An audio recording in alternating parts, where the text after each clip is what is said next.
If you want to find the secrets of the universe, think in terms of energy, frequency and vibration. Nikola Tesla. Although modern scientists are just now beginning to understand this quote from Tesla, ancient civilizations around the world had known of the power of sound frequency and vibration for thousands of years. Words and vibrations have an immense power, which the ancients often utilized for many purposes. In this video, we'll examine not only the ancient practices, but also the scientific findings of the power of vibrations, how scientists are currently using vibrations and frequencies to alter and reprogram the DNA of living beings, and how the Tibetans used sound for levitating and transporting heavy stones. Every molecule and atom in this universe is vibrating at a particular frequency. Resonance frequency would be considered the specific frequency of that specific object or atom. Once you know the resonant frequency, or a specific frequency of an object or an atom, you can amplify its waves, making it so big that eventually it will break or destroy the object. That's what happens when we stimulate a wine glass with the frequency that matches its resonance frequency. Using the same principle in 1938, a scientist named Dr. Royal Raymond Rife cured 16 terminally ill cancer patients. Royal Rife designed a healing device using only electromagnetic frequencies to target and destroy any disease. This discovery should have completely changed the medical industry, but for unknown reasons, this information has been suppressed. Although a massive campaign of suppression was conducted, many other scientists confirmed Rife's discovery by testing his frequency healing device. The result was the elimination of 60% of cancer cells from patients, only through the power of resonant frequency. Although the FDA made sure everything from this healing technology was destroyed, recently a professor of music by the name of Anthony Holland, who is also a composer, was always interested in the physical effects of sound. So he decided to assemble a lab to examine the effects of audio frequencies on microbiology. Dr. Holland created a non-profit organization for this purpose, and began his experiments with harmless microorganisms like paramecium. What he discovered was, just like the wine glass, a particular combination of two related frequencies would completely shatter the targeted cells. After this experiment, he went out to find out the frequencies that could break cancer cells. After a year of research, just like Royal Rife, he found out their frequencies to combat pancreatic cancer and leukemia cells. In various experiments, he successfully destroyed 60% of the cells, just like Royal Rife did. This is nothing new. Cases of using sound to achieve healing and supernatural results can be found in almost all ancient civilizations. Even today, shamans use different instruments and rituals for different healing purposes.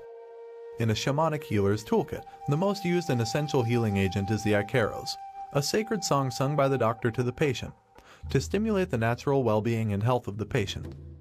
This song is also used in spiritual practices with ayahuasca.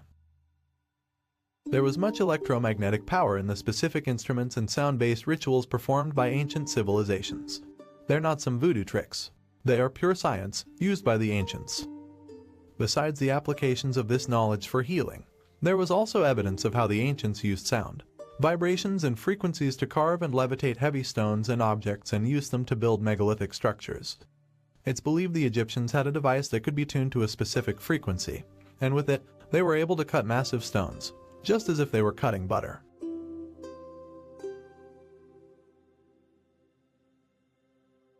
If you don't believe such technology could exist, just look at the Al Manzar rock formation, located in Tima Oasis, Saudi Arabia.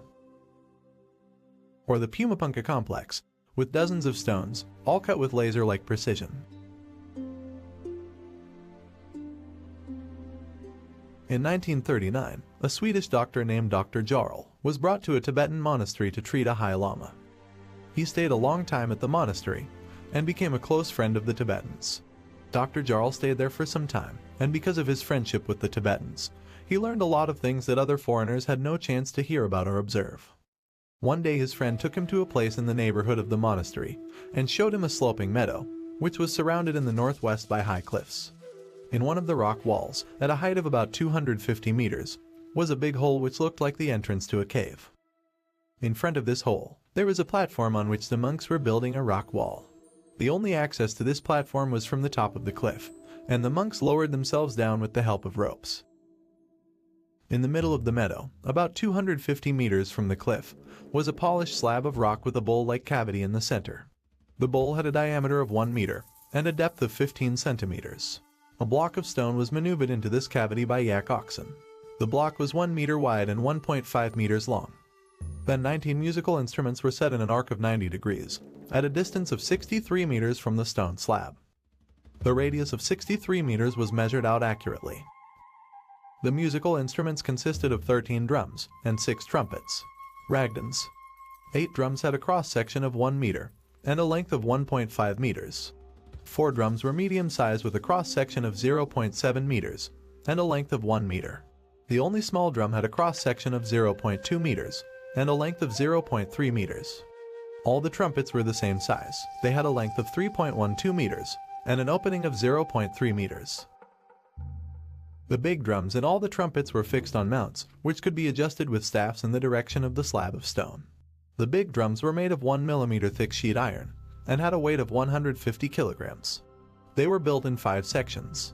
All the drums were open at one end, while the other end had a bottom of metal, on which the monks beat with big leather clubs. Behind each instrument was a row of monks. When the stone was in position, the monk behind the small drum gave a signal to start the concert. The small drum had a very sharp sound and could be heard even with the other instruments making a terrible din. All the monks were singing and chanting a prayer, slowly increasing the tempo of this unbelievable noise. During the first 4 minutes nothing happened. Then as the speed of the drumming and the noise increased, the big stone block started to rock and sway, and suddenly it took off into the air with an increasing speed, in the direction of the platform in front of the cave hole, 250 meters high. After 3 minutes of ascent, it landed on the platform. Continuously they brought new blocks to the meadow, and the monks, using this method, transported 5 to 6 blocks per hour. Dr. Jarl was the first foreigner who had the opportunity to see this remarkable spectacle. Because he had the opinion in the beginning that he was the victim of mass psychosis, he made 2 films of the incident. The films showed exactly the same things that he had witnessed. The English society for which Dr. Jarl was working confiscated the 2 films and declared them classified. The fact that the films were immediately classified is not very hard to understand once the given measurements are transposed into their geometric equivalents. It then becomes evident that the monks in Tibet are fully conversant with the laws governing the structure of matter, which the scientists in the modern-day Western world are now frantically exploring. It appears that the prayers being chanted by the monks did not have any direct bearing on the fact that the stones were levitated from the ground. The reaction was not initiated by the religious fervor of the group, but by the superior scientific knowledge held by the high priests. The secret is in the geometric placement of the musical instruments, in relation to the stones to be levitated, and the harmonic tuning of the drums and trumpets. The combined loud chanting of the priests, using their voices at a certain pitch and rhythm, most probably adds to the combined effect. The sound waves being generated by the combination were directed in such a way that an anti-gravitational effect was created at the center of focus and around the periphery, or the arc of a third of a circle through which the stones moved. The instruments used by the group, in theory, would have been tuned to produce harmonic waveforms associated with the unified fields. The geometric arrangement and the number of instruments in the group would also be a most important factor. When the circular pattern was formed, it became evident that the Tibetans had placed the drums and trumpets on the arc of a quarter circle, but the placement of the priests behind the drums tended to form a spiral. This conforms with the concept of the formation of matter due to the spiraling, vortexual, wave motions in space. Similar wave motions would have to be created in order to manipulate matter. This is direct eyewitness evidence of existing Tibetan techniques of acoustic levitation, using drums and giant trumpets made of resonant metal alloys, in combination with concave piezoelectric stone transducers, to focus the sounds produced. In the middle of the meadow, about 250 meters from the cliff, was a polished slab of rock with a bowl-like cavity in the center. The bowl had a diameter of 1 meter and a depth of 15 centimeters. Use of such instruments has also been clearly identified in the ancient cultural context of the Nile region of Egypt, where large levitation instruments litter the area surrounding the pyramids at Giza. Such instruments have also been found with the megalithic passage chambers of Ireland, at Knowth, Douth and Newgrange. The abundance of clear and direct evidence for the advanced acoustic levitation techniques of the ancient pyramid builders is being completely ignored by the concerned historians and academics. The question is, why? In 2015, a device built by a team from Spain successfully levitated and manipulated small objects with just sound.